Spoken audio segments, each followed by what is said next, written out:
Are you sick of being treated as if you were lesser?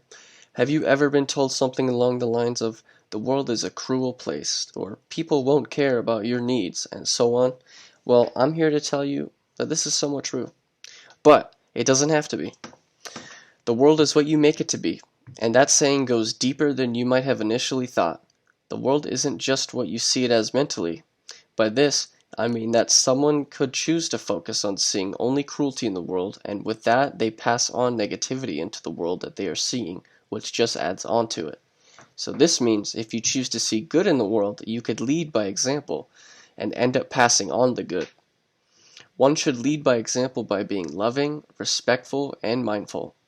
You will end up creating the world the way you see it by passing it on. Here is why we need to be loving, respectful, as well as mindful to be a good leader. The first tool you need is the ability to express love. Love is the coal to a steam engine, the gasoline to a car, as it is also the foundation to all things good. When we view life from a loving perspective, we see truth. We see the world without distortion. Love comes naturally and it comes innocently.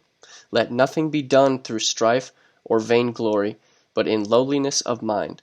Let each esteem other better than themselves. Look not every man on his own things, but every man also on the things of others. King James Bible, Philippians 2:3-4. This biblical quote emphasizes love and the weightless weight of innocence with it because it says that we should not judge others based on what they have. Judging others based on what they have is a faulty and weighted way to think. Love others no matter what they own or how they may be.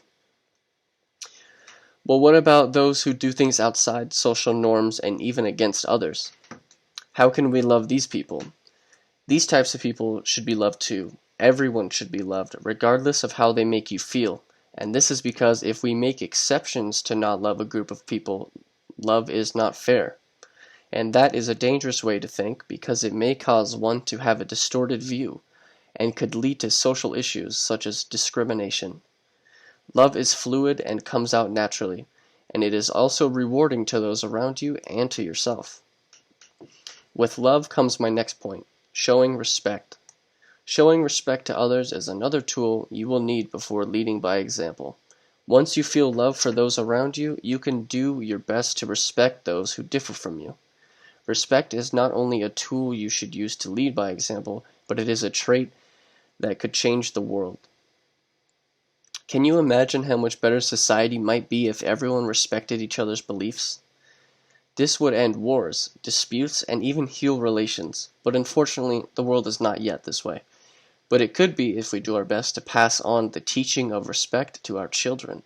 It is critical to respect others not only because it makes others, including yourself, feel able to express themselves in a non-intrusive way, but it also teaches us that there are more opinions than just ours. It can open our minds to new ways of thinking.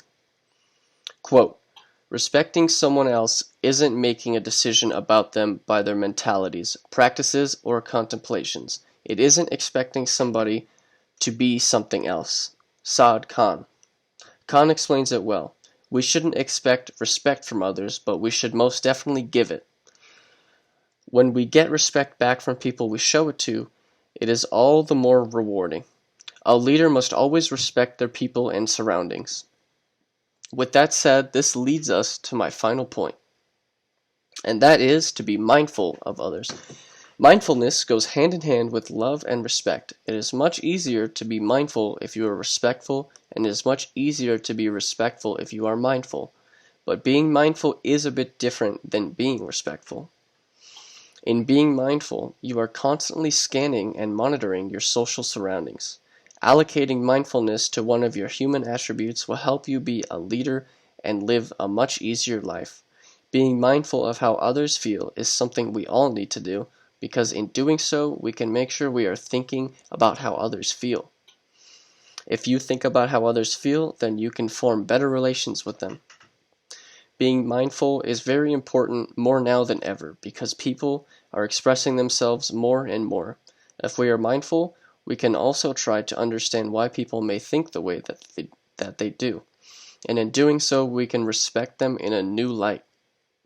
In conclusion, now that I have explained why one should lead by example by being loving, respectful, and mindful, let me summarize my main points. One should be loving because it is the fuel for good leadership and other traits. One should be respectful because a good leader takes into account how people feel.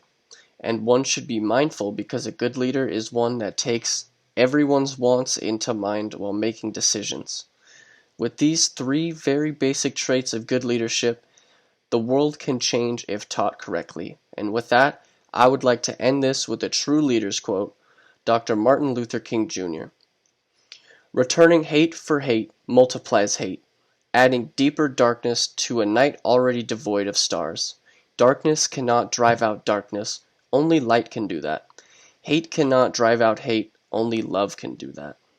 Thanks for tuning in.